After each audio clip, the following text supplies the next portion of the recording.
অনেক দিন পর আবার চলে এলাম আমি মা লক্ষ্মী রাধাকৃষ্ণর ভোগ নিয়ে। তো প্রতিদিন আমি পারি না তোমাদের দেখাতে, কিন্তু আমি প্রতিদিনই ভোগ মা লক্ষ্মীকে দিই।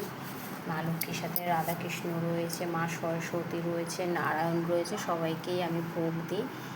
তো আজকের আমি শসা দিয়েছি, আর এদিকে মৌসুম্বি, তরমুজ, মিষ্টি, নকুলদানা।